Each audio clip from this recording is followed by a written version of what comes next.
সারাদিন কোলমেলা থেকে খুঁজেও না পেয়ে সবাই ক্লান্ত হয়ে বাড়ি ফিরে আসে। আর এটা দেখে বড় বউ আবারও কান্নায় ভেঙে পড়ে। কি গো, তোমরা আমার কলমিলতার কোনো খোঁজ পেয়েছো? কোথায় আমার মেয়ে? কিরে কবিতা, তোর বোন কোথায়? কোনো খবর জানতে পারলি কি? না বড় মা, গ্রামের অনেককে জিজ্ঞেস করেছি, কিন্তু বুবুর কোনো খবরই কেউ জানাতে পারেনি। জানি না হঠাৎ বুবুর আঙ্গুলি কোথায় হারিয়ে গেল। কবিতা এ কথা বলতে বলতে হঠাৎ আকাশের দিকে তাকিয়ে এসে দেখলো বিশাল দানব আকৃতির একটা ঈগল পাখি ওদের বাড়ির দিকে আসছে। ও এটা দেখে কবিতা খুব ভয় পেয়ে যায়। এ কি দেখছি, এত বড় একটা দানবের মতো পাখি আমাদের বাড়ির দিকে আসছে যে!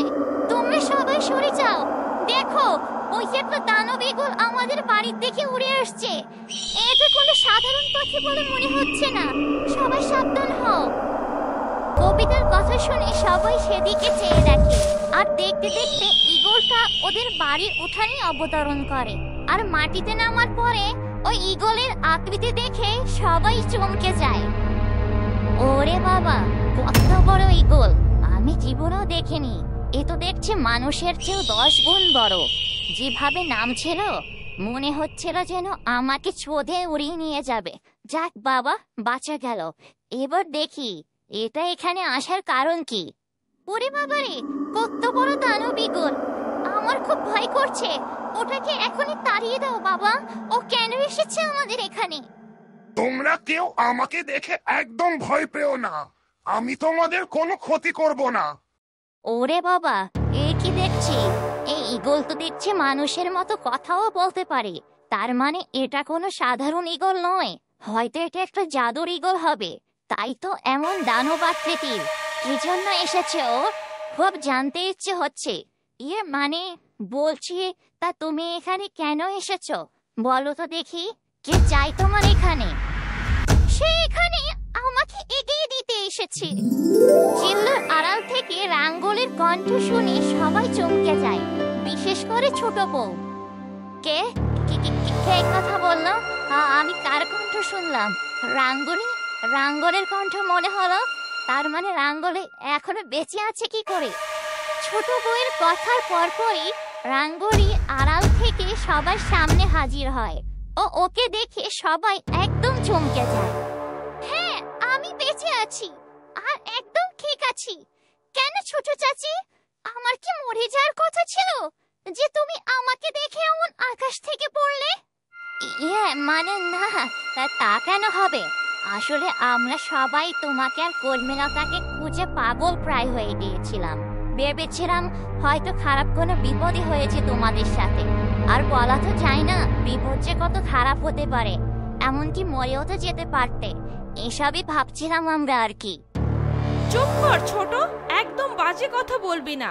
আমরা কেউ ওদের মৃত্যুর কথা ভাবছিলাম না। অযথা সবার নাম ভাঙিয়ে এমন মিথ্যা বলিস না। এসব ভাবলে একমাত্র তুই ভাবতে পারিস। যাই হোক রাঙ্গুলি, তুমি ফিরে এসেছো। তোমাকে এভাবে দেখতে পেয়ে আমি যেন দেহে প্রাণ ফিরে পেলাম। তুমি কোথায় ছিলে সারাদিন? আর আমার কলমিলতা কোথায়? ওকে যে দেখছি না, ওর মুখখানা না দেখা পর্যন্ত যে আমার একদমই ভালো লাগছে না। চাচি, আমি কি করে জানবো কলমিলতা কোথায়? আমিও তো ছুটে এলাম কলমিলতার খবর জানতে। তার মানে কি কলমিলতা বাড়িতে নেই? এইসব তুমি কি বলছো রাঙ্গুলি? তুমি জানো না কলমিলতা কোথায়? এর মানে কি? তার মানে কি এত সময় ও তোমার সাথে ছিল না? ওগো, এখন কি হবে? আমার মেয়েকে কোথায় খুঁজে পাবো? রাঙ্গুলি যে ছিল আমাদের শেষ ভরসা। বড় বউ শান্ত হও, বড় বউ শান্ত হও, ধৈর্য ধারণ করো। রাঙ্গুলিকে যখন আমরা ফিরে পেয়েছি, এবার আমরা কলমিলতারও খোঁজ জানতে পারবো। আমাকে একটু বিষয়টা বুঝতে দাও। তা রাঙ্গুলি, তুমি কোথা থেকে ফিরে এলে এত সময় পরে? আর কখন বাড়ি থেকে এভাবে বের হয়েছো? তুমি কি জানো না তোমাদের জন্য আমাদের চিন্তা হয়? মানে কাকু, আমি জানি না আমি কখন বাড়ি থেকে বের হয়েছি। আমি কিছুই জানি না আমি কোথায় ছিলাম। আমি সব কিছু খুলে বলছি। রাঙ্গুলি আটকা অবস্থায় একটা খাঁচায় ভাসতে ভাসতে এক নির্জন দ্বীপে পৌঁছে গিয়েছিল। আমি রাঙ্গুলিকে সেখান থেকে ভাসমান অবস্থায় জল থেকে উদ্ধার করি ও হুঁশ ফেরাতে সাহায্য করি। আর তারপর ওকে আমি এখানে পৌঁছে দিতে এসেছি। ও, তার মানে আমার কলমেলতার খবরও রাঙ্গুলি জানে না। ওগো, এখন কি হবে? শেষ ভরসাও যে শেষ। রাঙ্গুলিও জানে না আমার কলমেলতা কোথায়। ওকে এবার আমরা কোথায় খুঁজে পাবো? বড় বউ, বলেছি তো একটু ধৈর্য ধারণ করো, আমাকে সবটা বুঝতে দাও। আমরা অবশ্যই কলমেলতাকে খুঁজে বের করার চেষ্টা করব। তার আগে খুঁজে বের করতে হবে কে এই ঘৃণিত কাজটি করেছে। ওদের কথা শুনে এতটুকু নিশ্চিত হয়ে গেল, কাল রাতে আমরা যখন সবাই গভীর ঘুমে মগ্ন ছিলাম তখনই এই কাজটা কেউ করেছে। আর রাঙ্গুলিকে খাঁচায় আটকে নদীতে ডুবিয়ে মেরে ফেলতে চেয়েছিল হয়তো। হ্যাঁ বাবা, তুমি একদম ঠিক বলেছ। আর শুধু এই নয়, আমাদের সবার এমন ঘুমের পিছনে একটা রহস্য রয়েছে।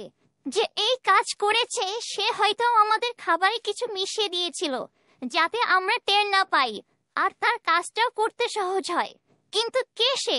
কাল আমাদের বাড়িতে এসেছিল, তার মানে কি আমাদের নিজেদেরকেও এমন কাজ করেছে? একে এত কিছু করেও যে নিজের গা বাঁচাতে পারছি না, তার মানে কি শেষমেশ ওদের সন্দেহের তীর আমার দিকে আসবে? আর রাঙ্গুলি ফিরে আসে মানে তো সব এলোমেলো হয়ে যাওয়া। আমার যে হাত পা ঠান্ডা হয়ে যাচ্ছে ভয়ে। কাজটা এবারও ঠিকঠাক হলো না, সব দোষ ওই দানব পাখিটার। মন চাইছে ওকে এখনই কবিরাজ বাবার জাদুর সাহায্যে শেষ করে দিই। বাবা, এখন আমরা বুবুকে কোথায় খুঁজবো? আশেপাশে সব জায়গায় তো খুঁজে শেষ, কোথাও তো পেলাম না তাকে।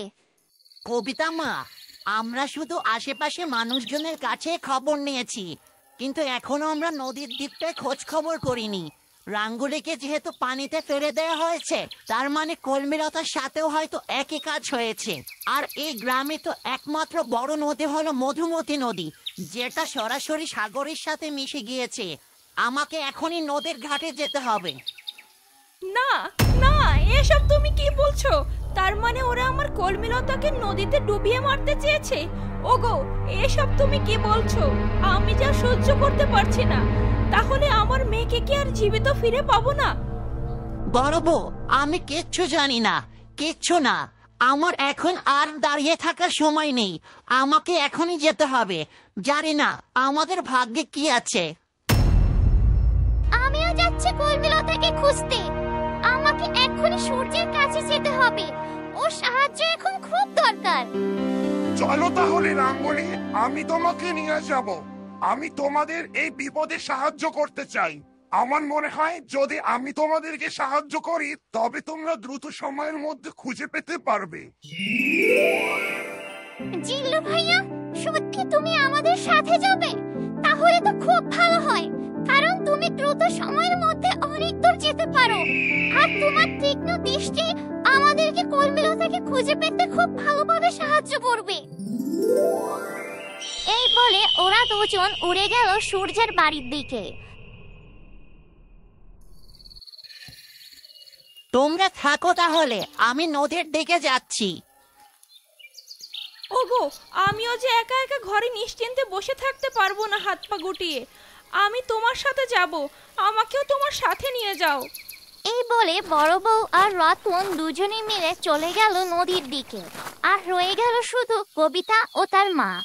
একটা বিষয় কিছুতেই আমার মাথায় ঢুকছে না, আমরা সবাই কাল এমন মরার মতো ঘুমালাম, কিন্তু মা কি করে একা এত ভোরে ভোরে উঠে গেল? সে কি তাহলে খাবার খায়নি কাল রাতে? মাকে জিজ্ঞেস করি তো। আচ্ছা মা, তুমি একা একা কি করে এত ভোর ভোর উঠলে বলো তো? বিষয়টা কেমন যেন লাগছে আমার কাছে, ঠিক যেন মিলছে না। মা, তুমি কি কাল রাতে খাবার খাওনি তাহলে? আমরা যে খাবারটা খেয়েছিলাম। এ কি, তুই আমাকে সন্দেহ করছিস কবিতা? তার মানে কি বলতে চাইছিস এগুলো আমার কাজ? তা তো বলিনি আমি, কিন্তু যে করেছে সে আমাদের বাড়িরই কেউ হবে।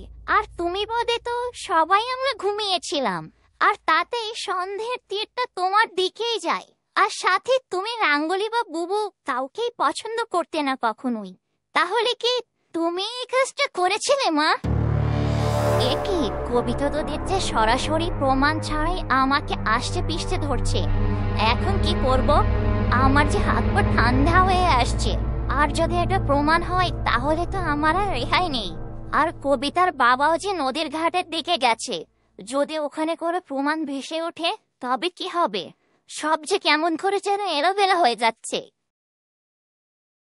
কি হলো মা, কোনো কথা বলছো না যে? তুমি এমন করে ঘাবড়ে কেন যাচ্ছ? তার মানে কি আমার সন্দেহটাই সঠিক? বলো, উত্তর দাও, চুপ করে থেকো না। মানে এসব তুই কি বলছিস কবিতা মা?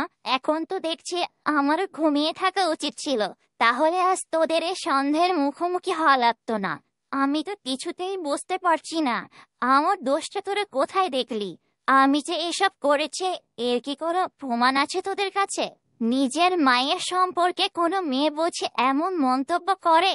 আমার আগে জানা ছিল না, বরং সারা জীবন দেখে এসেছি মা বাবা দোষ করলে সন্তানেরা ঢেকে রাখার চেষ্টা করে, আর তুই কিনা ছি ছি ছি ছি। হাই কপাল, এ কেমন মেয়ে পেটে ধরেছিলাম যে নিজের মাকে ইচ্ছা করে ফাঁসিয়ে দিতে চাইছে, তাও বিনা অপরাধে। তার মানে তুমি কি বলতে চাইছো মা? তুমি অপরাধ করলেও সন্তান হিসেবে আমি তো ঢেকে রাখবো, এটাই বুঝি উচিত। আর এটা যদি সত্যিও ঘটে তাও আমি কোনো অন্যায়কে ঢেকে রাখবো না, কারণ অন্যায় করা ও অন্যায়কে প্রশ্রয় দেয়া একই অপরাধ। ঠিক আছে, যাই হোক, আমি তাহলে খোঁজার চেষ্টা করছি কাল রাতে তাহলে কে এসেছিল আমাদের বাড়িতে। দেখি কোনো প্রমাণ খুঁজে পাওয়া যায় কিনা। পুরো বাড়িতে এখন আমি ভালো করে খুঁজে দেখব। এরপর কবিতা খুব ভালো করে বাড়ির এদিক ওদিক চোখ বোলাতে থাকে, আর হঠাৎ তার চোখ পড়ল উঠোনের দিকে, আর সেখানে সে কারো একজনের পায়ের ছাপ লক্ষ্য করলো। আরে, এই তো দেখছি কারো পায়ের ছাপ হবে, জুতোর ছাপ বলে মনে হচ্ছে, কিন্তু এমন ধাঁচের জুতো তো আমাদের বাড়ি থেকেও পরে না, আর এমন কেউ তো আমাদের বাড়িতে কাল আসেও নি। আর এটা তো দেখছি আমাদের ঘরের দিকেই গেছে, দেখে মনে হচ্ছে একদম সদ্য পায়ের ছাপ। আমাকে এখনই এই জুতোর ছাপ লক্ষ্য করে এগিয়ে যেতে হবে, দেখি এর শেষ কোথায় হয়েছে। এ কি, এটা তো মনে হচ্ছে কবিরাজ বাবার পায়ের ছাপ হবে। যাই হোক, ওরা কিভাবে মেনাবে যে এটা কার পায়ের ছাপ? কবিরাজ বাবা কি আর এখানে আশেপাশে আছে নাকি? ওরা পাবে কি করে কবিরাজ বাবার খবর? কবিতা, এসব তুই কি পাগলের মতো কথা বলছিস বলতো? আমাদের বাড়ির উপর দিয়ে হয়তো বা কেউ হেঁটে গিয়েছিল, হয়তো তারই কোনো পায়ের ছাপ হবে। হ্যাঁ, আমিও তো সেটাই দেখতে চাইছি মা। এই পায়ের ছাপটা ঠিক আমাদের বাড়ির কত দূর পর্যন্ত রয়েছে, কারণ আর যে কোনো উপায় নেই। আর এটাই হতে পারে আমার প্রমাণ খোঁজার একটা হাতিয়ার। আমি এখনই এই ছাপকে অনুসরণ করে এগিয়ে যাই, দেখি আমাদের বাড়ির সীমানার কত দূর পর্যন্ত এটা ছড়িয়ে আছে। তাহলে আমি নিশ্চয় আন্দাজ করতে পারবো কালকে রাতের ঘটনাটা কি ছিল। এই বলে কবিতা ওই জুতোর ছাপ অনুসরণ করে এগিয়ে যেতে থাকে। ও সেটা লক্ষ্য করে এগোতে এগোতে গিয়ে থামলো কলমিনাতার ঘরে। কি, এটা তো দেখছি ঠিক বুবুর ঘরের মধ্যেই শেষ হলো। আমাদের অন্য কারো ঘরের দিকে তো এই পায়ের ছাপটা যায়নি, তার মানে কি এই অজ্ঞাত লোকের পায়ের ছাপটা এখানেই এসেছিল? রাঙ্গুনের বুবুকে সরিয়ে নিয়ে গিয়েছিল? সর্বনাশ, কি ভয়ঙ্কর কাণ্ড! তার মানে বুবুর বড় কোনো বিপদ হয়েছে, হয়তো বুবুকে কেউ তুলে নিয়ে গেছে। আমাকে এখনই এই পায়ের ছাপ অনুসরণ করে বাইরে যেতে হবে, দেখি কত দূর পর্যন্ত এই পায়ের ছাপ পাওয়া যায়। এমনও তো হতে পারে এই পায়ের ছাপই আমাকে সেই ঘটনাস্থলে পৌঁছে দেবে।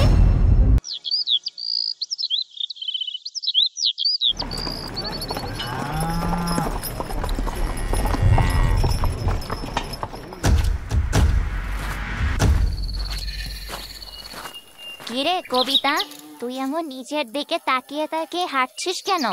কোথায় যাচ্ছিস এভাবে বলতো?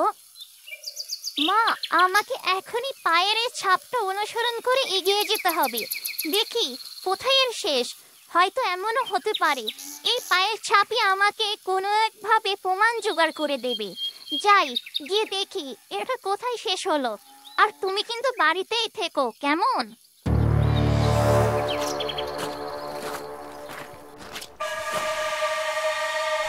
কি, কবিতা দেখছে এবার বাড়িতে তদারকি করেও শান্ত হয়নি।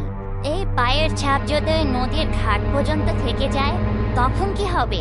না না না, এসব আমি কি ভাবছি? আমরা তো মাঝপথ থেকেই গরুর গাড়িতে উঠে গিয়েছিলাম। যাক বাবা, বাঁচা গেল, একটু দুশ্চিন্তা মুক্ত হলাম। না না, এ আমি কি ভাবছি? আমরা যে নদীর ঘাটে আবার নেমেও গিয়েছিলাম, আর নদীর পাড়ের মাটি তো বেশ নরম থাকে। ওইখানে তো কবিরাজ বাবার পায়ের ছাপ হয়তো বা স্পষ্টভাবে থেকে যাবে। কবিতাকে এগুলো মেলাতে পারবে? আমার খুব ভয় হচ্ছে। আমাকে এখনই বাড়ি থেকে জুতোর ছাপটা মুছে ফেলতে হবে যেভাবেই হোক। যদি আমি এগুলো মুছে ফেলি তাহলে কবিতা হয়তো আর মনে রাখতে পারবে না, দুটো পায়ের ছাপ আর মেলাতে পারবে না দুই জায়গা থেকে। যাই, এখনই গিয়ে আমি এক বালতি পানি নিয়ে আসি, এখনই উঠোনে ঢেলে দিতে হবে। আর সব প্রমাণ আমি এভাবে গায়েব করে দেব, কেউ কিচ্ছুটি টের পাবে না। এদিকে রতন ও বড় বউ পৌঁছে যায় মধুমতি নদীর ঘাটে, আর ওরা এদিক ওদিক ভালোভাবে তাকিয়ে কর্মীলতাকে খুঁজতে থাকে। বড় বউ, চারপাশটা তো ভালোভাবেই দেখলাম, এখানে তো তেমন কিছু চোখে পড়ছে না। আর কোথায় খুঁজবো বলো তো মেয়েটাকে? আমার যে কিছুই মাথায় ধরছে না। কি করলে ভালো হয়? চলো না হয় এবার বাড়ির দিকেই যাওয়া যাক। ওগো, আর একটু ভালো করে খুঁজে দেখি না? দাঁড়াও না, আমার কেন যেন এই জায়গাটা খুব টানছে। এই বলে বড় বউ আবারও নদীর পানিতে ভালো করে চোখ বোলাতে থাকে, আর হঠাৎ তার চোখে ধরা দেয় একটা হলুদ রঙের কাপড়ের টুকরো। এ কি? আমি কি দেখছি? ওটা কি? একটা হলুদ রঙের কাপড়ের টুকরো ভেসে আসছে এদিকে। কাপড়টা যতই কাছে আসছে আমার ততই কেন চেনা চেনা লাগছে। এ কি? এটা তো আমার কলমিলতার শাড়ির অংশ। কবিতার বাবা, ওই যে দেখো, আমার কলমিলতার একটা শাড়ির অংশ ভেসে আসছে এদিকে। আরে এসব তুমি কি বলছো বড় বউ, পাগলের মতো? আমার চোখে তো এতক্ষণ কিছুই পড়লো না। কোথায় দেখে, কোথায় কর্মীলতার শাড়ি? এই বলে যেই না রতন ভালো করে নদীর দিকে তাকালো, অমনি কি সেও শাড়ির অংশটি দেখতে পেল। ও এটা দেখে সে বেশ চিন্তায় পড়ে যায়। এটা আমি কি দেখছি? সত্যিই দেখছি কর্মীলতার শাড়ি এটা। তার মানে কি আমাদের মেয়ে নদীতে ডুবে গেছে? আর কি তাহলে মেয়েটাকে খুঁজে পাবো না আমরা? এখন কি হবে? আমাদের কপালে কি আছে? বড় বউকে এখন আমি কি বলে সান্ত্বনা দেব তা আমার জানা নেই। ওগো, কি হলো? তুমি এমন সময় সব দেখেও চুপ করে কেন আছো? তাড়াতাড়ি যাও, আমার মেয়ের শাড়ির টুকরোটা এনে দাও আমার কাছে। আমি আমার মেয়ের এই শাড়ির টুকরোটা একটু বুকে জড়িয়ে ধরি। তাড়াতাড়ি যাও, আর দেরি করো না। বেশি দেরি করলে যে কাপড়ের টুকরোটা ভেসে আরো দূরে চলে যাবে। বড় বউয়ের এমন আবেগঘন আবদার দেখে রতন সে শাড়ির টুকরোটি এনে দিতে সম্মত হয়। জানি না বড় বউকে তার মেয়েকে আর কখনো তার বুকে ফিরিয়ে দিতে পারবো কিনা। কিছু না হোক, মেয়ের শাড়ির টুকরোটাই না হয় আজ তার হাতে তুলে দিই। আমি যে বড় অবারক হয়ে গেলাম আজ। যাই, কাপড়টা তাড়াতাড়ি তুলে নিয়ে আসতে হবে, তা না হলে আবার ভেসে অনেক দূরে হারিয়ে যাবে। এই বলে রতন একটা লাঠি দিয়ে শাড়ির টুকরোটা তুলে নিয়ে আসলো। ওগো, দাও দাও আমার কাছে, আমার কলমিলতার চিহ্নটা আমার কাছে দাও। একটু বুকে জড়িয়ে রাখি, তাহলে আমার মনটা একটু শান্তি লাগবে।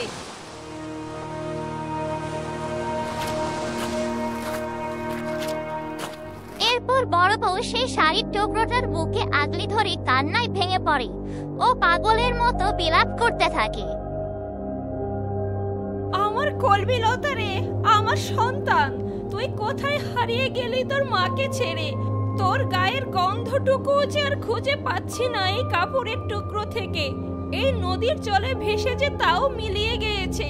আমার কলমিলতা কোথায় হারিয়ে গেল? কোথায় হারিয়ে গেলি রে মা?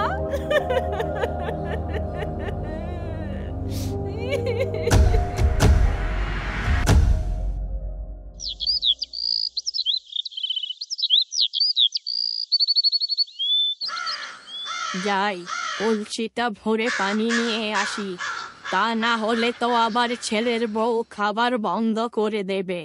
এই বলে দাইমা বুড়ি কলসি নিয়ে গেল নদীর ঘাটে, আর গিয়ে সেদিন সে দেখতে পেল নদীর ঘাটে কেউ একজন অচেতন অবস্থায় পড়ে আছে।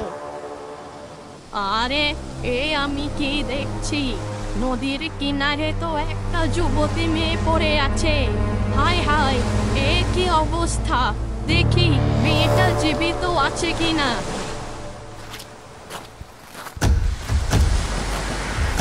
এই যে মেয়ে, শুনছো? চোখটা খোলো। কে তুমি? এখানে কি করে এলে? এমন অবস্থা তোমার কেই বা করলো? বুড়ির কথা শুনে কর্মীলতা হালকা করে চোখ মেলে। ও কে যেন বিড়বিড় করতে করতে আবারও সেই জ্ঞান হারিয়ে ফেলে। এ কি, মেয়েটা তো দেখছি চোখ মেললো, আবারও বেহুশ হয়ে গেল মনে হয়। কে এই মেয়েটাকে এমন নির্মম ভাবে নদীতে ভাসিয়ে দিল কে জানে। ও মা, গলায় দেখছি একটা ভাঙা কলসির টুকরো। না না না, এভাবে এই মেয়েটাকে আমি এই নির্জন জায়গায় ফেলে যেতে পারি না। এটা একদমই উচিত হবে না। আমি বরং ওকে আমার বাড়িতেই নিয়ে যাব। জীবনে আমি যেই পাপ করেছি নিজের হাতে, সে পাপের শাস্তি কিছুটা হলেও আমি কমাতে চাই। সেই পাপ আমাকে আজও তাড়া করে বেড়ায়। নিজের কাছে নিজেকে প্রশ্নবিদ্ধ হতে হয় প্রতি মুহূর্তে। না না না না, আমি এই পাপ মোচন করব, যেভাবেই হোক। এটাই হয়তো আমার পাপ মোচনের উত্তম সুযোগ। যদিও প্রতিদিন নিজ বাড়িতেই আমাকে অস্তিত্ব টিকিয়ে রাখার লড়াই করে যেতে হয়। বাড়িতে যে যাই বলুক না কেন, আমি ওকে পেলে পুষে সুস্থ করে তুলব। মেয়েটাকে ওর মায়ের কোলে ফিরিয়ে দিয়ে আসব। আমি এক মায়ের মুখ খালি করেছি, আর নয়। দরকার হলে ভিক্ষে করে খাওয়াবো মেয়েটাকে। কিন্তু ওকে এখন আমি কি করে এই অচেতন অবস্থায় টেনে নিয়ে যাব বাড়িতে? আমার গায়ে যে তেমন শক্তি বল কিছুই নেই। কি করি? এই নদীর কিনারায় আমি যে কারো সাহায্য পাবো না। আশেপাশে তো কাউকে দেখছিও না। এই বলে বুড়ি আশেপাশে কিছু খুঁজতে থাকে, যাতে করে সে কর্মীলতাকে সেটাতে করে নিয়ে যেতে পারে।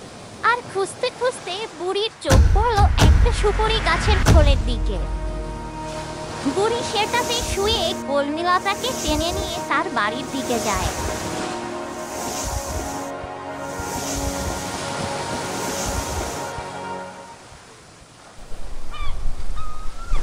কবিতার বাবা, চলো ভালো করে আর একটু খুঁজে দেখি। আরো হয়তো কিছু কলমিলতার চিহ্ন আমরা খুঁজে পেতে পারি।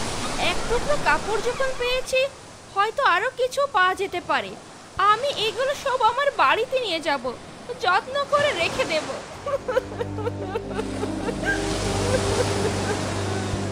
এরপর ওরা সেখানে ভালোভাবে খুঁজতে খুঁজতে কর্মীলতার শাড়ির পাড়ের লম্বা দড়ির মতো কিছু একটা দেখতে পায়। এই তো পেয়েছি, এটা তো আমার কলমিলতার পরনের শাড়ির পাড় বলে মনে হচ্ছে। এটা দিয়ে রশি হিসেবে ব্যবহার করা হয়েছিল হয়তো। ওগো, তুমি দেখে চিনতে পারছো না? এই তো আমার কলমিলতার শাড়িরই অংশ। বলো। আরে হ্যাঁ, তাই তো মনে হচ্ছে। তার মানে কি ওরা কর্মীলতাকে দড়ি দিয়েও বেঁধেছিল? না না, এসব তুমি কি বলছো? আমার কলমিলতাকে ওরা এত নিষ্ঠুর ভাবে কেন কষ্ট দিয়েছে? এটা কি করে হতে পারে? একটা ফুলের মতো নিষ্পাপ মেয়ে, তার সাথে কেন মানুষ এভাবে অন্যায় করবে? আমার মেয়েটা যে কারো ক্ষতি করতেই পারে না। কে এমন আমার কলমিলতাকে তার জীবনের শত্রু মনে করলো? আমার মেয়েটা যে তার জীবনের অর্ধেকটা সময় জঙ্গলে গাছ হয়ে কাটিয়ে দিয়েছে। এই জগতের ভালো মন্দ বুঝে ওঠার আগেই আমার মেয়েটার সাথে কারা এমন অন্যায় কাজ করলো? কার ক্ষতি করেছিল আমার মেয়ে? কার? বড় বউ এভাবেই কিছুক্ষণ পর পরই কলমিলতার এক একটা চিহ্ন পায় ও এভাবেই ফুপিয়ে ফুপিয়ে কাটতে থাকে। আর এদিকে কবিতা সেই পায়ের ছাপ অনুসরণ করতে করতে অনেক দূর এসে পড়ে। এই তো পায়ের ছাপটা তো দেখি এই রাস্তা পর্যন্ত চলে এসেছে। যাই, তার মানে আমাকে এই পথ ধরে আরো সামনে এগিয়ে যেতে হবে। বুবু, তুমি কোথায় বুবু? কোথায় হারিয়ে গেলে? যাই, এখানে দাঁড়িয়ে আর সময় নষ্ট করা যাবে না। আমার যতই কষ্ট হোক না কেন, আমি এই পায়ের ছাপের শেষ কোথায় তা দেখেই ছাড়বো। এই বলে কবিতা আবারও হাঁটতে থাকে সামনের দিকে। এভাবে সে অনেক সময় ধরে হাঁটতে থাকে। তবে একটা সময় পরে কবিতা সেই পায়ের ছাপটি আর দেখতে পারে না। কি হলো ব্যাপারটা? কতক্ষণ হাঁটছি কিন্তু সেই জুতোর ছাপটা যে আর দেখছি না। তার মানে কি সেই অজ্ঞাত লোকটি মাঝ রাস্তায় এসে মিলিয়ে গিয়েছিল? না না না, এটা কিভাবে সম্ভব? তাহলে বিষয়টা ঠিক কি হতে পারে? আমার মাথায় যে এই মুহূর্তে কিছুই কাজ করছে না। আমি কিছুই যে ভাবতে পারছি না। তবে হ্যাঁ, এই পথটাই তো চলে গিয়েছে নদীর দিকে। আরো কিছু দূর গেলেই তো মধুমতি নদী। ও হ্যাঁ, মনে পড়েছে, বাবার বড় মা তো নদীর ঘাটের দিকেই গেছে। আমিও তাহলে যাই, বাবাকে এ সব কথা খুলে বলতে হবে। এই বলে কবিতা আবারও হাঁটতে লাগলো সেই নদীর ঘাটের উদ্দেশ্যে। ও বেশ খানিকটা সময় হাঁটার পরে পৌঁছে যায় সেই মধুমতি নদীর ঘাটে। আরে কি আজব ব্যাপার! এই তো সেই পায়ের ছাপটাকে আবারও দেখতে পাচ্ছি। সর্বনাশ! তার মানে ওই লোকটা আমাদের বাড়ি থেকে সোজাই নদীর ঘাটে এসেছিল। আমাকে আরো ভালো করে সবকিছু লক্ষ্য করতে হবে।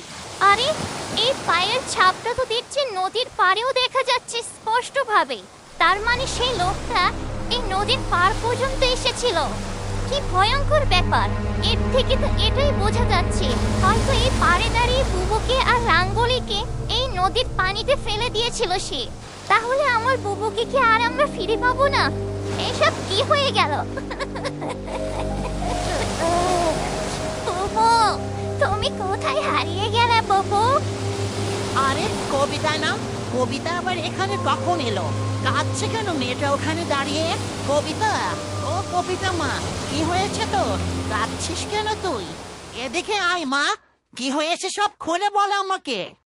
এরপর কবিতা ওর বাবার ডাকে সাড়া দেয়। ও ওর বাবার কাছে যায়।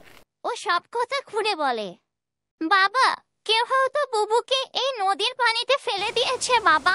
আর বুবু তো সাঁতারও জানতো না। জানি না বুবু এখন কোথায়। আমরা কি আর কখনো বুবুকে খুঁজে পাবো বাবা? কিন্তু কবিতা মা, তুই কি করে নিশ্চিত হলি? তুই কি কারো থেকে কোনো খবর জানতে পেরেছিস সে বিষয়ে? কি হয়েছে সব খুলে বল তো আমাদের। না বাবা, আমি কারো থেকে কোনো কিছুই জানতে পারিনি। তবে আমি একটা কিছু দেখে ধারণা করতে পেরেছি যে বুবুকে এই নদীর পানিতেই ফেলে দেয়া হয়েছে। আর আমি যে ধারণাটা করছি সেটাই আমার কাছে সঠিক মনে হচ্ছে। তবে শোনো, আমি হঠাৎ আমাদের বাড়ির উঠোনে একটা অজ্ঞাত লোকের জুতোর ছাপ দেখতে পাই। আর সে পায়ের ছাপ অনুসরণ করতে করতে আমি দেখি সে ছাপটা আমাদের ঘরের ভেতর একদম বুবুর ঘর পর্যন্ত চলে গিয়েছে। তবে আজব ব্যাপার হলো এটা, সে পায়ের ছাপটা বুবুর ঘর ছাড়া আমাদের আর কারো ঘরেই দেখা যায়নি। আর সেটা অনুসরণ করতে করতে আমি নদীর ঘাট পর্যন্ত চলে এলাম। আর এসে দেখি ওই পাড়েও ঠিক একই পায়ের ছাপ। আমি এটা থেকে নিশ্চিত হয়েছি বাবা, কেউ হয়তো আমার বুবুকে এই পাড়ে দাঁড়িয়ে নদীতে ফেলে দিয়েছে। আর শুনলে না, রাঙ্গুলিকে ওই দানব ইগলটা পানি থেকে উদ্ধার করেছে। এখন কি হবে বাবা? সর্বনাশ! তুই এসব কি বলছিস কবিতা? তবে তোর কথা মতো তো এসব কিছু সত্যি বলেই মনে হচ্ছে। আর হ্যাঁ, তাই তো, ওই পায়ের ছাপটা তো পাড়ে স্পষ্টভাবে ফুটে রয়েছে। কবিতা রে, তুই যা দেখেছিস শুধু তাই নয় রে মা। এই দেখ, আমার হাতে তোর বুবুর পরনের শাড়ির টুকরো ও পাড়ের ছেঁড়া অংশ পেয়েছি আমরা এখানে। আরে তাই তো বড় মা, এটা তো আমার বুবুর কালকে রাত্রে পরনে সেই হলুদ শাড়িটার অংশ বলে মনে হচ্ছে। তাহলে এবারের অনিশ্চয়তা কিছুই নেই বাবা, এই প্রমাণগুলোই যথেষ্ট। বুবুর সাথে যে কাল কি হয়েছিল তা আমরা অনেকটা এখান থেকে ধারণা করতে পারছি। চলো বাবা, বেড়া যে পড়ে এলো, এবার আমাদের বাড়ি ফিরতে হবে। আর রাঙ্গুলি আর ওই দানব ইগলটার জন্য আমরা অপেক্ষা করি। রাতে আমাদের জন্যই খোঁজাখুঁজি বিষয়টা বেশ মুশকিল হয়ে যাবে। আর সূর্য ভাইয়া তো ওদের সাথে আছে। আমাদের এত দুশ্চিন্তা করলে চলবে না। দেখবে ওরা সবাই মিলে আমার বুবুকে ঠিক খুঁজে নিয়ে আসবে। বড় মা, তুমি এত অযথা দুশ্চিন্তা করো না। আমার বুবু সারা জীবন অনেক লড়াই করেছে। অনেক সংগ্রামের পর সে আমাদের কাছে নিচে থেকেই চলে এসেছিল। আমরা তাকে কোনোভাবেই কিন্তু কোনো সাহায্য করতে পারিনি। এবারও দেখবে আমার বুবু ঠিক নিজে থেকে আমাদের কাছে ফিরে এসেছে, কারণ আমার বুবু যে এত সহজে হেরে যাওয়ার মানুষ নয়, সে জানে কিভাবে টিকে থাকতে হয়। কবিতা মা, আমাকে এত সান্ত্বনা দিস না রে মা। আমি সবটা বুঝি রে, সবটা বুঝি। এই স্রোতস্বিনী নদীতে কেউ একবার পড়ে গেলে কি আর তাকে ফিরে পাওয়া যায় বল? আর আমার কলবিলাটা তো সাঁতারও জানতো না, ও কিভাবে আবার ফিরে আসবে? কিভাবে বল? আমি জানি আমার মেয়ে আর ফিরে আসবে না আমার কাছে। আমার মেয়েটা আর নেই।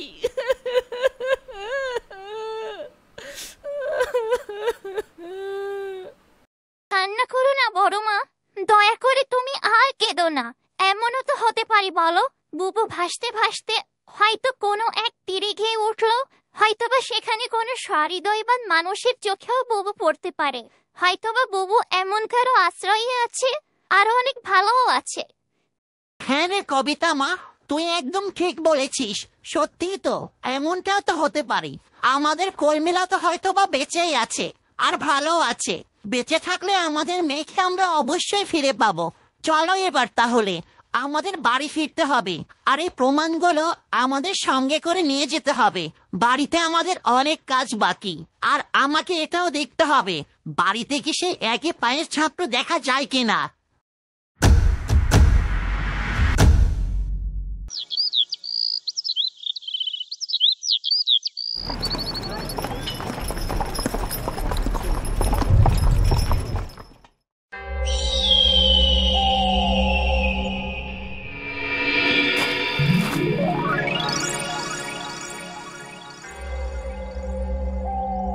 আরে ওই যে একটা দানব আকৃতির ঈগল দেখতে পাচ্ছি, ওটা তো দেখছি ওরে ওরে আমাদের বাড়ির দিকেই আসছে মনে হয়। ঈগলটাকে কোথায় যেন দেখেছি, খুব চেনা চেনা লাগছে। কোথায় যে দেখেছি ঠিক মনে করতে পারছি না। আরে হ্যাঁ, ওটা তো ডাইনির বিজলি সে পোষা ঈগলটা, জিল্লু না? কিন্তু ও এখানে কেন আসছে কিছুই তো বুঝতে পারছি না। সূর্য এ কথা বলতে বলতে জিল্লু সূর্যের বাড়ির সামনে অবতরণ করে, ও তার সাথে রাঙ্গলিকেও দেখতে পায়। সূর্য বাবা, তুই এদেরকে কি করে চিনিস? বাবা রে, বাবা গো, কত বড় দানব পাখি একটা! এত বড় ঈগল তো আমি জীবনেও দেখিনি। যাই, তোর বাবাকেও ডেকে নিয়ে আসি, সেও হয়তো জীবনে এত বড় ঈগল দেখেনি, দেখলে একদম চমকে যাবে। আচ্ছা, ঝামেলায় পড়লাম তো বাবা। এই মানুষেরা যে আমাকে দেখছে কেমন দানব দানব বলে ডেকে ডেকে অবাক হচ্ছে। আরে জিল্লু, গাঙ্গুলি, তোমরা দুজনে একসাথে হলে কি করে? তুমি জিল্লুকে আবার কোথায় পেলে আমাদের এই রাজ্যে? কিভাবে কোথা থেকে যে ঘটনাটা শুরু করব ঠিক বুঝতে পারছি না। জানি না সব শুনলে তোমার প্রতিক্রিয়াটা কি হবে। ঘটনা? কি ঘটনা রাঙ্গুলি? সব খুলে বলো আমাকে। সূর্য, সর্বনাশ হয়ে গেছে যে। কলমিলতাকে খুঁজে পাওয়া যাচ্ছে না কাল থেকে। কেউ জানে না কলমিলতা কোথায় আছে, তাই আমি তোমাকে জানাতে এসেছি। এর আগে কলমিলতা সব বিপদ আপদে আমরা একসাথে থেকেছি, একই সাথে লড়াই করে গিয়েছি। তাই আমি এবারও কলমিলতাকে খুঁজতে তোমার সাহায্য কামনা করছি। আমরা একসাথে থাকলে ঠিকই কলমিলতাকে খুঁজে বের করতে পারবো বলে আমার বিশ্বাস। এসব তুমি কি বলছো রাঙ্গুলি? কলমিলতাকে খুঁজে পাওয়া যাচ্ছে না মানে? এটা শুনে যে আমার মনে হয় মাথায় আকাশ ভেঙে পড়লো। কোথায় হারিয়ে গিয়েছে কলমিলতা হঠাৎ করে? কলমিলতা তো বাড়িতেই থাকে। তোমরা সবাই কোথায় ছিলে তাহলে? এত কিছু হয়ে গেল আর তোমরা কিছুই করতে পারলে না? সে এক অদ্ভুত ঘটনা সূর্য। আমিও যে বাড়িতে ছিলাম না, কে বা কারা যেন আমাকে খাঁচায় বন্ধ করে নদীতে ভাসিয়ে দিয়েছিল। তাহলে শোনো, সেদিন রাতে কি হয়েছিল। আমার যতটা মনে পড়ে, সেদিন রাতে খাওয়ার পরে কেমন যেন শরীরটা খুব ঝিমঝিম করছিল, আর হঠাৎ করে হয়তোবা আমি বেহুশ হয়ে যাই। আর এরপরে কেউ বা কারা আমাকে খাঁচায় বন্ধ করে নদীতে ভাসিয়ে দেয়। আর এর পরের দিন আমি ভাসতে ভাসতে পৌঁছে যাই অচেনা জনশূন্য এক দ্বীপে। ভাগ্যবশত জিল্লু ভাই আমাকে সেদিনও নদীতে দেখতে পায়। ও আমাকে সেখান থেকে ভাসমান অবস্থায় উদ্ধার করে আমার জ্ঞান ফেরায়। ও এর পরে বাড়িতে এসে কলমিলতাকে খোঁজার চেষ্টা করি, কিন্তু সেখানেও গিয়ে শুনি কলমিলতাকেও খুঁজে পাওয়া যাচ্ছে না। তার মানে আমার মতো কলমিলতারও কেউ একই ক্ষতি করার চেষ্টা করেছে হয়তো। এইসব তুমি কে বলছো রাঙ্গলি? এত ভয়ঙ্কর ঘটনার মুখোমুখি হয়েছে তোমরা, আর আমি কিনা কিছুই জানতে পারলাম না। চলো, আর এক মুহূর্ত এখানে নয়, আমাদের এক্ষুনি কলমিলতার খোঁজে বের হতে হবে। জানি না বেচারি কলমিলতার জীবনে আর কত কষ্ট আছে, না জানি কলমিলতা এখন কোথায় আছে আর কেমনই বা আছে। এদিকে বুড়ি কলমিলতাকে নিয়ে বাড়ি পৌঁছে যায়, আর তাতেই ঘটে বিপত্তি। কই শেষমেশ বাড়ি ফেরা তাহলে হলো? আমি যে সে কখন থেকে পানির জন্য অপেক্ষা করছি রান্না করব বলে, তা এক কলসি পানি আনতে কত সময় লাগে শুনি? ও মা, পিছে আবার কে? এ কি মা, আপনি আবার সাথে করে কোন আপদ টেনে নিয়ে এসেছেন বাড়িতে? দেখি তো, এ কি? এ তো একটা যুবতী মেয়ে দেখা যাচ্ছে, গলায় দেখছি কলসিও বাঁধা। কে এই মেয়ে? কোত্থেকে একে তুলে এনেছেন, আর কেনই বা আমাদের বাড়িতে এনেছেন? আসলে বৌমা, হয়েছে কি, নদীর ঘাটে আমি যখন পানি আনতে যাই, আমি নদীর ঘাটে এই মেয়েটাকে পড়ে থাকতে দেখেছি। অনেক চেষ্টা করেছিলাম জ্ঞান ফেরানোর জন্য, কিন্তু এক পলক চোখ মেলে আবারও সে হুঁশ হারিয়ে ফেলে। আর আশেপাশে কোনো লোকজনও দেখতে পাচ্ছিলাম না, কিছুই বুঝে উঠতে পারছিলাম না মেয়েটাকে যে একা ফেলে আসবো, এটাও যে মন মানছিল না। তাই আর কোনো উপায় না পেয়ে আমাদের বাড়িতে নিয়ে এসেছি। আর তাই বলে আমাদের বাড়িতে নিয়ে আসতে হবে, তাই তো? মানে বৌমা, হ্যাঁ, আমি মেয়েটাকে বাড়িতে রেখে সেবা সুস্থতা করে সারিয়ে তুলতে চাই। এরপর না হয় ওর বাড়ির ঠিকানা জেনে ওকে সেখানে পৌঁছে দিয়ে আসবো। বাবা, তা হঠাৎ এই বুড়োকালে ভীমরতি হওয়ার কারণটা কি জানতে পারি? কবে থেকে আবার এমন মানব সেবার ভূত চাপলো ঘাড়ে, যেখানে আপনার নিজেরই দুবেলা ঠিক মতো ভাত জোটে না কপালে, সেখানে আবার রাস্তা থেকে মানুষ তুলে নিয়ে আসা হচ্ছে? বলি, ওই মেয়েকে যে আমাদের বাড়িতে থাকতে দেব, নাম নেই, পরিচয় নেই, কি নাকি বৃত্তান্ত কে জানে। আর গলায় দেখছে কলসিও ঝুলানো। জানি না বাপু, কোন পাপের কারণে হয়তো আত্মহত্যা করতে গিয়েছিল কে জানে। এভাবে কারো সম্পর্কে না জেনে হুটহাট ঘরে আশ্রয় দিতে পারবো না আমি জানি না। আপনি যান এখন, এই মেয়েকে যেখানে পেয়েছিলেন সেখানেই ফেলে আসুন বলছি, নয়তো আমার চেয়ে খারাপ কিন্তু কেউ হবে না। না না বৌমা, এভাবে বলো না দয়া করে। আমি একটা মেয়ে মানুষ হয়ে কিভাবে এই অসহায় যুবতী মেয়েটাকে ফাঁকা নদীর ধারে ফেলে আসতে পারি বলো তো? এটা যে বড় অন্যায় হয়ে যায়। তুমি দয়া করে আর কিছু বলো না বৌমা, ওর দায়িত্ব না হয় আমিই নেব। আমি তো এমনিতেই ভিক্ষে করে চাল আনি, তোমরা তো আমাকে আর তোমাদের টাকায় খেতে দাও না বসিয়ে বসিয়ে। এখন থেকে না হয় আরো একটু বেশি কষ্ট করব। আমার ভিক্ষের চাল বিক্রি করে না হয় ওর জন্য আমি ওষুধ আনবো। ওকে আমি যে করেই হোক সেবা করে সুস্থ করে তুলব, তারপর ওর মায়ের কোলে গিয়ে ওকে ফিরিয়ে দিয়ে আসব। আমাকে তুমি কোনোভাবেই আর আটকাতে পারবে না এবার বৌমা। সরে দাঁড়াও সামনে থেকে বলছি। ওকে নিয়ে আমাকে এক্ষুনি ঘরে যেতে দাও। না, আমি কিছুতেই এই অপয়া বেয়ারিশ মেয়েটাকে আমার ঘরে ঢুকতে দেব না। এভাবে বুড়ি আর তার ছেলের বউয়ের মাঝে কলমিলতার বিষয় নিয়ে তর্ক বিতর্ক চলতেই থাকে। আর এদিকে রতন, কবিতার বড় বউ গ্রামের রাস্তা ধরে বাড়িতেই ফিরছিল। আর যেতে যেতে পথে দেখা হলো এক গাড়িয়ালের সাথে। বাবা, ওই যে দেখো, একটা গাড়িয়ালওয়ালা। ওনারা তো সারা দিন রাত রাস্তাঘাটেই গাড়ি চালায়। ওনাকে কেউ কিছু দেখেছে কিনা একবার জিজ্ঞেস করে দেখি তো। এরপর কবিতা গাড়িয়ালকে থামিয়ে কলমিলতার বিষয়ে জানার চেষ্টা করে। আমরা তো সারাদিনই এখানে কত যাত্রী গাড়িতে তুলি, কে কোথায় কোন দিকে কেন যায় কিভাবে তো বলবো। আমি যাই, আমি বাবু এ বিষয়ে কিছুই বলতে পারবো না, পেটে খুব খিদে পেয়েছে এমনি। যাই, আমাকে এখনই বাড়ির দিকে যেতে হবে।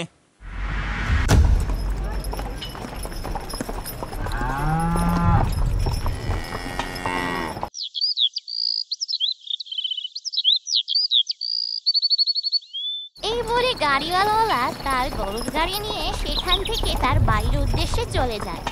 আর এদিকে দাইমা বুড়িকে ততক্ষণেও তার ছেলের বউ ঘরে ঢুকতে দেয়নি। বৌমা, অনেক সময় ধরেই তোমাকে আমি বোঝানোর চেষ্টা করছি, তাও তুমি আমার কোনো কথাই শুনছো না। সারা জীবন তো অনেক অন্যায় অবিচার করেছো আমার উপরে, কোনোদিন তো মুখটা ফুটে কিছু বলিনি, সব কিছু মুখ বুঝে সহ্য করে নিয়েছি। তবে আর নয়, তবে আজ আমি তার মেনে নেব না। আমাকে ঘরে যেতে দাও বলছি, মেয়েটা এমনিতেই অসুস্থ। এদিকে তারা দুজন এমন তর্ক বিতর্ক করতে করতে হঠাৎ তখন বুড়ির নাতি ফিরে আসে। আর সে এসে সব কিছুই দেখতে থাকে।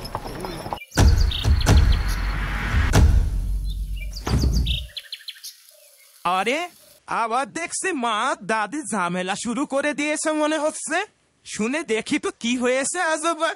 এ কি, ওটা আবার সাথে কি? যাই তো দেখতে হচ্ছে বিষয়টা।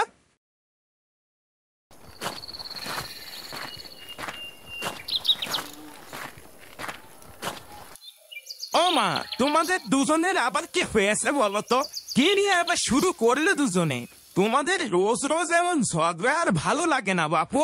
তোমরা কি কোনোদিন একটু মিলমিশ হয়ে থাকবে না? বাড়িতে দুপুরে একটু আসি, ভালো মতো করে শান্তি মতো করে একটা ভাত খাবো, কিন্তু তোমাদের ঝগড়া পেশাল শুনতে শুনতে আর ভালো লাগে না। কি হয়েছে আমাকে সব খুলে বলো দেখি। ওরে খোকা, তুই এসেছিস? দেখ না বাবা, তোর দাদি আবার কি কাণ্ড ঘটিয়েছে। নদী থেকে কোনো এক বেয়ারিশ একটা মেয়েকে তুলিয়ে এনেছে ঘরে ঢোকাবে বলে। বলে কিনা ওই মেয়েকে আমাদের বাড়িতেই রেখে পালতে পুষতে চাই তোর দাদি। এমনিতে আমাদের নুন আনতে পান্তা ফুরায়, আর তোর দাদি জুটিয়েছে এক নতুন উটকো ঝামেলা। একটা মানুষের ভরণ পোষণ পালা পোশাকে আর চারটিখানি কথা বল। আর তাছাড়া ওই মেয়ে কে না কে, কোত্থেকে এসেছে, কোন অন্যায় অপরাধ করে কে জানে, বলা তো যায় না। তোর দাদিকে একটু বোঝা বাবা, সে তার বয়সের ভারে মাথাটা ঠিক নাই হয়তো বা তার।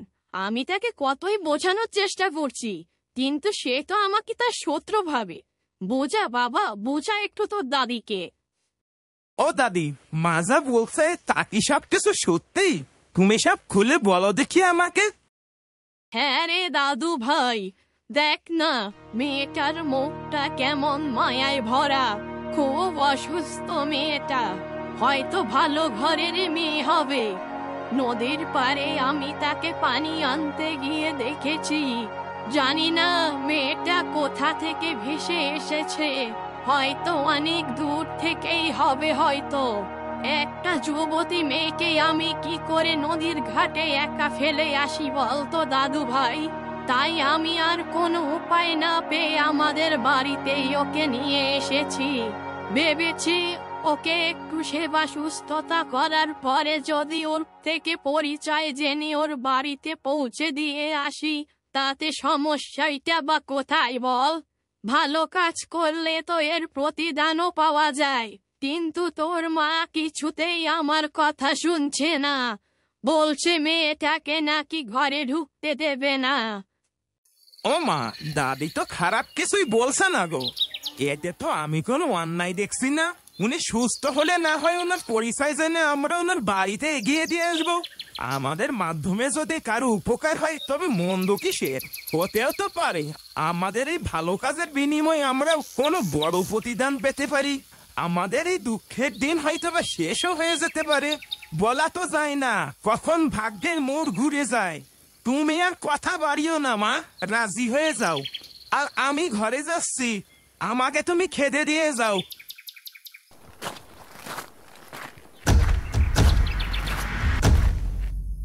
দেখো বৌমা, আমার নাতিটার মন কত বড়। আমার নাতি সবই বোঝে, কি করলে ভালো হবে আর কি করলে মন্দ। আমার দাদু ভাই আজ আমার পাশে ছিল বলে, তা না হলে তো তোমার সাথে পেরে উঠতে পারতাম না রে বাপু। আপনি তো সব নষ্টের গোড়া। আমার ছেলেটার মাথা একদম বিগড়ে দিচ্ছেন দিনে দিনে। আদিক্ষেতা দেখলে একদম গা জ্বলে যায়। এই বলে বুড়ির ছেলের বউ রাগে কটমট করতে করতে ঘরের দিকে চলে যায়। আর এদিকে বুড়িও শেষমেশ কলমিলতাকে তার ঘরে নিয়ে যাওয়ার অনুমতি পেয়ে যায়।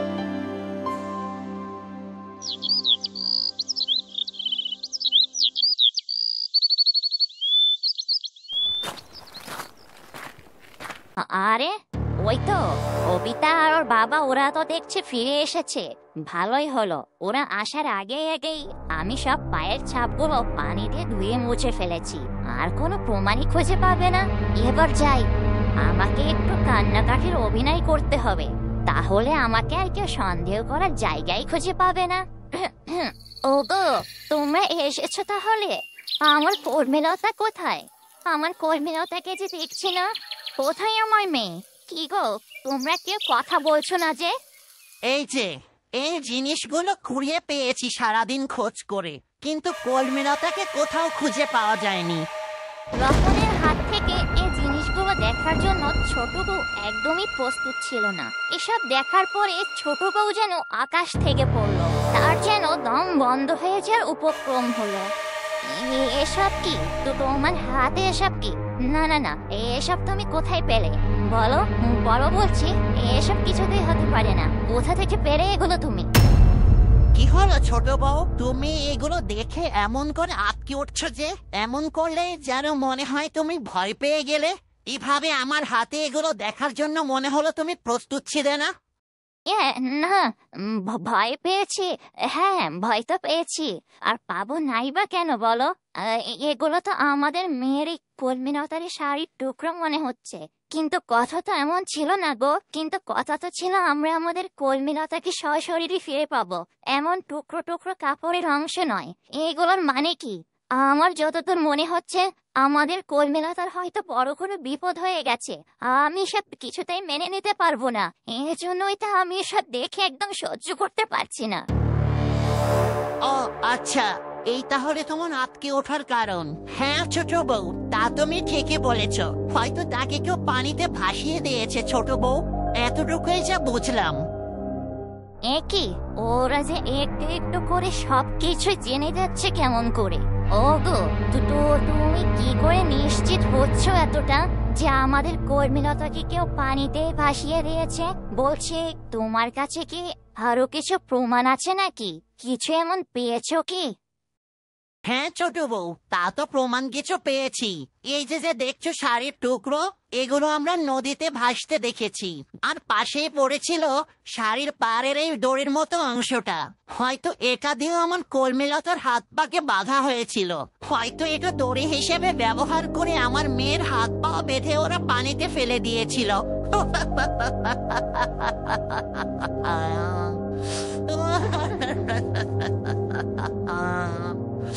বাবা হিসেবে আমি কিছুই যে করতে পারলাম না, মেয়েকে যে ফিরিয়ে আনতে পারলাম না। পারলাম শুধু তার এক টুকরো কাপড় আনতে। হে কি, এই প্রমাণগুলো ওখানে রয়ে গিয়েছিল? ইস, সেদিন রাতে অন্ধকারে অনেক কাজে ঠিকঠাক মতো করা হয়নি। একদমই খেয়াল ছিল না যে এখানে কোনো প্রমাণই রাখা যাবে না। ধর ধর ধর ধর, এখন কি হবে? আমার মনে যে একটা ভয় রয়েই যাচ্ছে, কিছুতেই কাটিয়ে উঠতে পারছি না। যাই হোক, আমার কাজ তো আমি সেরে ফেলেছি। বাড়ি থেকে সমস্ত পায়ের ছাপ আমি মুছে দিয়েছি, আর ওরা চাইলে অন্তত আর মেলাতে পারবে না। আচ্ছা ছোট বউ, শুনলাম আমাদের বাড়িতেও নাকি কিছু অজ্ঞাত লোকের জুতোর ছাপ পাওয়া গেছে। কবিতা বলল, আমিও তো সেটা দেখতেই তাড়াতাড়ি করে চলে এলাম। আমিও মিলিয়ে দেখতে চাই। আর জানো তো, ওই পায়ের ছাপ সে নদীর ঘাট পর্যন্ত রয়ে গেছে। আমি এখন মিলিয়ে দেখব নদীর ঘাটের ওই পায়ের ছাপ আর আমাদের বাড়িতে থাকা ওই পায়ের ছাপ মেলে কিনা। তাহলে আমরা আরো ভালো করে নিশ্চিত হতে পারবো কাজটা সেই অজ্ঞাত লোকটারই করা, আর কেউ নয়।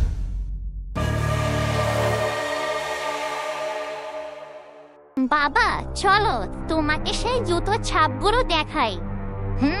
দেখা, তোর বাবাকে সেই জুতোর ছাপগুলো ভালো করে দেখা। খুঁজে পেলে তো দেখাবি। আমি জানতাম এমন কিছুই করবি তোরা, তাই আমি আগে ভাগেই সব ধুয়ে মুছে একদম নিশ্চিহ্ন করে ফেলেছি। হ্যাঁ রে কবিতা মা, আমিও সেই জুতোর ছাপগুলো দেখতে চাই। কই দেখা তো দেখে, কোথায় কোথায় দেখেছিস তুই সে পায়ের ছাপগুলো? হ্যাঁ বাবা, এক্ষুনি দেখাচ্ছি। এই যে নিচের দিকে, এই জায়গাগুলোর দিকে একটু ভালো করে তাকাও। আরে সেই জুতোর ছাপগুলো তো এখানে নেই, কিন্তু আমি তো বাড়ি থেকে যাওয়ার সময় স্পষ্ট দেখেছিলাম। যাই তো সামনে গিয়ে দেখি, ওখানে নিশ্চয়ই পাবো। এই বলে কবিতা আরো সামনে এগিয়ে যায়, কিন্তু সেই জুতোর ছাপগুলো আর কোথাও দেখতে পাওয়া যায় না। ও এটা দেখে খুব অবাক হয়ে যায়। একি, কোথাও যে সেই জুতোর ছাপটাও নেই। বাবাকে তাহলে এখন আমি কিভাবে দেখাবো? কি রে কবিতা মা, দেখা কোথায় সে জুতোর ছাপগুলো? আমিও নিজের চোখে দেখতে চাই। আর যদি এমন কাউকে জুতোর ছাপ থেকে ধারণা করতে পারি, তবে আমি তার খবর করে দেব। বাবা, বাড়ির কোথাও সে জুতোর ছাপটা আমি আর খুঁজে পাচ্ছি না। জানি না সব কিভাবে মিলিয়ে গেল। তবে বিষয়টা যে খুব অদ্ভুত, অবাক না হয়ে আমি পারছি না। সবকিছুতেই কেমন যেন একটা রহস্যের গন্ধ পাচ্ছি। কিভাবে এসব হচ্ছে? একটা জায়গায় যে কোনো কারণে মুছে যেতে পারে, তাই বলে কি বাড়ির সব জায়গায় একইভাবে মুছে যাওয়া সম্ভব? তুমি বলো বাবা। এরপর হঠাৎ কবিতার চোখ পড়ে নিচের দিকে। ও সে ভালোভাবে লক্ষ্য করলো যে জুতোর ছাপওয়ালা জায়গাগুলোতে কেমন যেন ভেজা ভেজা মনে হচ্ছে। আরে অবাক কাণ্ড, এখানেই তো জুতোর ছাপগুলো ছিল, আর সেই জায়গাগুলোতে কেমন ভেজা মনে হচ্ছে। কেউ ইচ্ছা করে পানি ঢেলে দিয়েছে হয়তো। ব্যাপারটা সন্দেহজনক। বাবা দেখো, যে জায়গাগুলোতে আমি জুতোর ছাপ দেখেছিলাম ঠিক ওই জায়গাগুলোতেই কেমন ভেজা মনে হচ্ছে। পানি ঢেলে কেউ মুছে দিয়ে চেষ্টা করেছিল হয়তো।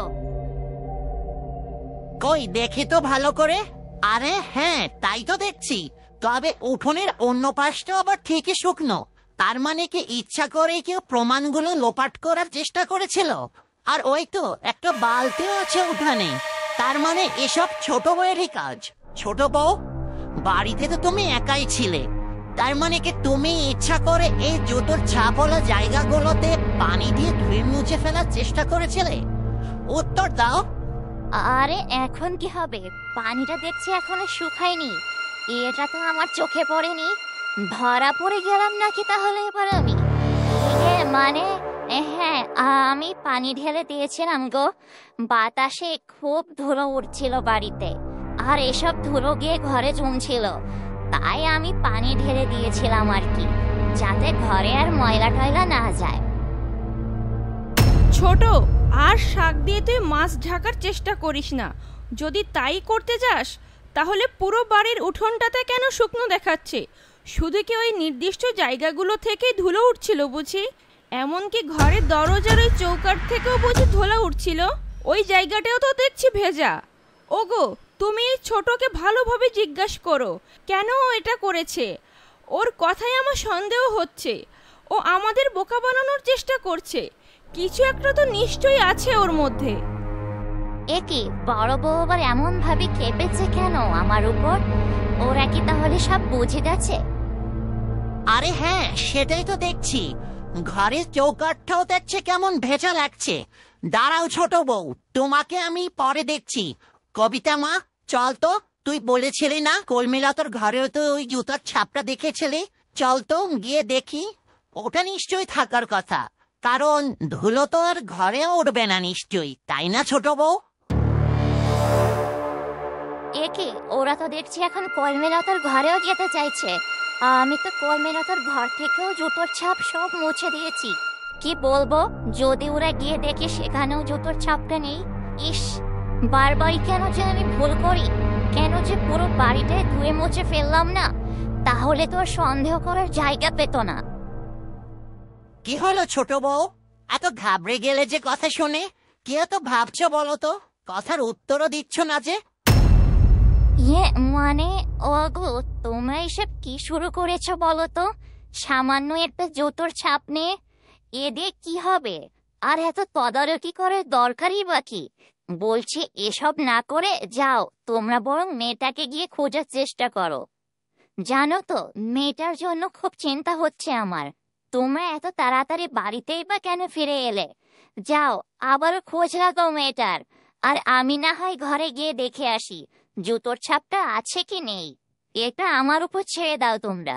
মায়ের কথা কেমন যেন সন্দেহজনক লাগছে আমার কাছে। মা কেন আমাদের বুবুর ঘরে যেতে দিতে চাইছে না? কথাটা কেন বুড়িয়ে নিচ্ছে? মা তোমাকে আর দেখতে হবে না, বাবা দেখতে চেয়েছে আর এটাই শেষ কথা। বাবা চলো আমার সাথে, দেখি বুবুর ঘরে পায়ের ছাপটা আছে কিনা।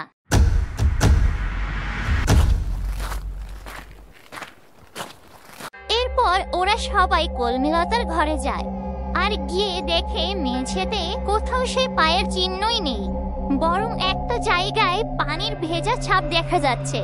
আরে বুবুর ঘরেও কোথাও দেখছে জুতোর ছাপটা নেই, ঠিক এই জায়গাটাই ছিল। বিশ্বাস করো বাবা, কিন্তু জানি না এখান থেকেও কি করে জুতোর ছাপটা গায়েব হয়ে গেল।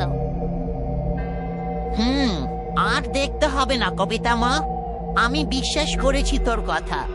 যা বোঝার তা আমার বোঝা হয়ে গেছে। ধুলো হয়তো এ ঘরে উড়েছিল, তাই এই মেঝেটাও ভেজা। যাই, আমি অন্য ঘরগুলো গিয়ে দেখে আসি।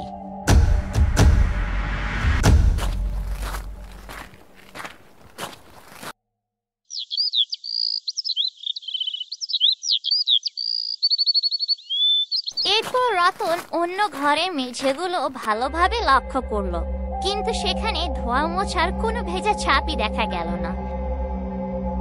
এরপর সে আবার ঘরের বাইরে চলে যায়। কি গো, দেখতে পেলে সেই জুতোর ছাপটা? না বড় বউ, থাকলে তো দেখতে পাবো। সেখানেও ঠিক একই অবস্থা। এবার বলো ছোট বউ, সারা বাড়ি থেকে পায়ের ছাপটা কোথায় উধাও হয়ে গেল? কলমিলতার ঘরে ছাড়া আর কারো ঘরে তো এমন ধোয়া মোছার কোনো ছাপ পেলাম না। তাহলে ওই নির্দিষ্ট জায়গাগুলোতেই শুধু ধোয়া মোছার ছাপ কেন পাচ্ছি? তুমি কি প্রমাণ লুকানোর চেষ্টা করছো? যদি তাই নাই হয় তবে কলমিলতার ঘরটা তুমি কেন মুছেছ? ওখানেও কি ধুলো উঠছিল? উত্তর দাও। মানে না, আমার কেন হাত থাকবে এই কাজে? তোমরা সামান্য একটা পায়ের ছাপ নিয়ে কি শুরু করেছো বলো তো? আর কলমিলতার ঘরটা তো আমি ইচ্ছা করে একটু ধুয়ে মুছে পরিষ্কার করেছি, কারণ মেয়েটার কথা খুব মনে পড়ছিল। আর কোনোদিন ওকে ফিরে পাবো কিনা জানি না, তাই ওর ঘরটা একটু যত্ন করে গুছিয়ে একটু ধুয়ে মুছে রেখেছিলাম, যাতে অন্তত স্মৃতি করে রাখা যায়। প্রিয়জন মরে গেলে বা হারিয়ে গেলে তো মানুষটার শেষ স্মৃতিগুলোকে যত্ন করে আগলে রাখে, তাই না?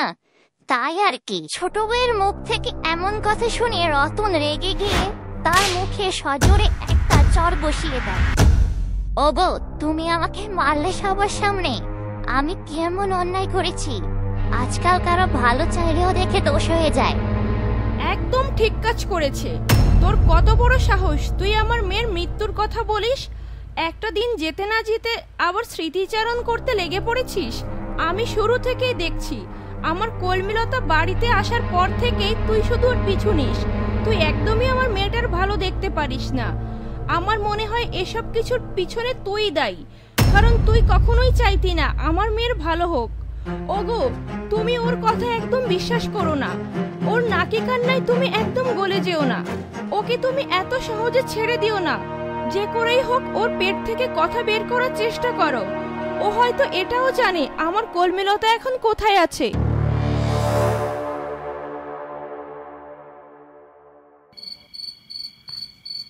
এদিকে দাইমা বুড়ি কলমিলতা সেবা যত্ন করতে থাকে।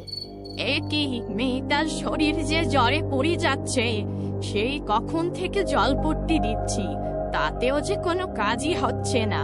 হয়তো মেয়েটা নদীতে বহু সময় ধরে পড়েছিল, আর সে কারণেই কাঁপিয়ে জ্বর এসেছে। এখন যে কি করি আমি? মনে হচ্ছে এভাবে ঘরোয়া উপায়ে কাজ হবে না, ওষুধ আনতে হবে। দেখি তো ছেলের বউয়ের কাছে ওষুধ আছে কিনা জিজ্ঞেস করে আসি একটু।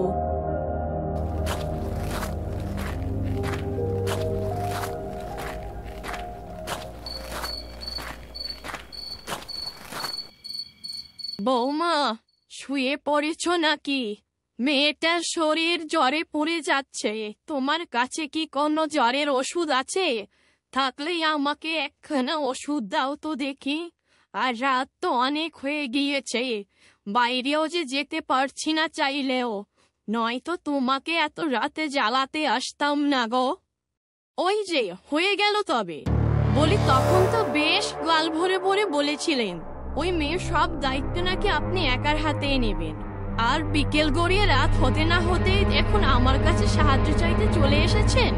আমি আগেই বলে দিয়েছি আমি এর মধ্যে নেই। ওষুধ আমার কাছে থাকলেই বা আমি কেন দেব? চলে যান বলছি এখান থেকে, আমার ঘুমের সময় হয়েছে এখন। জানতাম তোমার কাছে আসলে কাজ হবে না, তাও মন মানল না। বিপদে পড়ে এসেছিলাম, আমার তো চোখে ছানি পড়েছে। রাতের অন্ধকারে পথঘাট ভালো দেখি না। যাই হোক, ঠিক আছে, আমি চলে যাচ্ছি।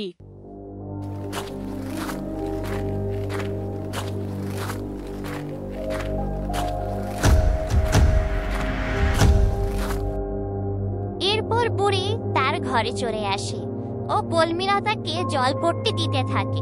এভাবে বুড়ি সারা রাত কলমিলতার সেবা যত্ন করতে থাকে। আর একসময় বুড়িরও চোখ লেগে আসে। বুড়ি ওভাবেই বসে বসে কলমিলতার পাশেই ঘুমিয়ে যায়।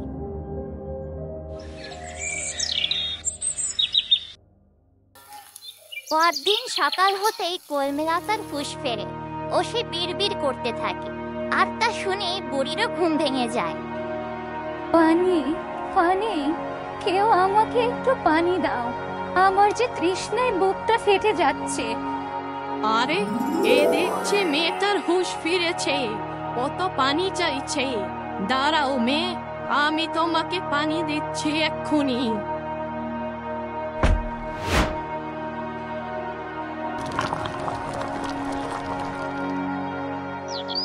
গায়ে এবার একটু হাতটা দিয়ে দেখি তো জ্বরটা পড়েছে কিনা। আরে হ্যাঁ, জ্বরটা তো দেখছি একদমই পড়ে গেছে। যাক বাবা, আমি নিশ্চিন্ত হলাম। সারা রাতের পরিশ্রম তাহলে সার্থক হলো আজ। বলি, ও মেয়ে, তোমার শরীরটা এখন কেমন লাগছে বলো তো দেখি। পানিটা খাওয়ার পর যেন দেহে প্রাণটা ফিরে পেলাম। এখন বেশ ভালোই লাগছে। কিন্তু আপনি কে? আর আমি কোথায়? আমি কি করে এখানে এলাম? আমাকে তুমি চিনবে না গো মেয়ে। আমি তোমাকে নদীর ঘাট থেকে তুলে নিয়ে এসেছি বেহুশ অবস্থায়। তুমি নদীর কিনারে বেহুশ হয়ে পড়েছিলে। এবার বলো তো দেখে, তোমার নাম কি আর বাড়ি বা কোথায়? কি করে তোমার এমন অবস্থা হলো সব খুলে বলো আমাকে। নাম? আমার নাম, আমার বাড়ি, আমি নিজেই যে কিছু মনে করতে পারছি না। আমি জানি না আমার কি নাম, আমার বাড়ি কোথায়, আমার যে কিছুই মনে পড়ছে না। হায় হায়, এই কি সর্বনাশী কাণ্ড! মেয়েটা তো দেখছি কিছুই মনে করতে পারছে না। হয়তো সে তার স্মৃতিশক্তি হারিয়েছে। এখন কি উপায়? ওকে আমি কি করে ওর পরিবারের কাছে ফিরিয়ে দিয়ে আসবো? বন্ধুরা, তাইমা বুড়ি কি পারবে কলমিলতার স্মৃতি আবার ফিরিয়ে আনতে? কি হতে চলেছে আগামী পর্বে? কলমিলতা কি তার আপন ঠিকানায় আর ফিরে যেতে পারবে? তা দেখতে হলে চোখ রাখো আগামী পর্বে। আর আজকের গল্পটি তোমাদের কাছে কেমন লাগলো? যদি ভালো লেগে থাকে তবে অবশ্যই বেশি বেশি লাইক, কমেন্ট ও সাবস্ক্রাইব করে গল্পঝুরির সাথেই থাকো। আর পরবর্তী পর্বটি দেখার জন্য অপেক্ষা করো।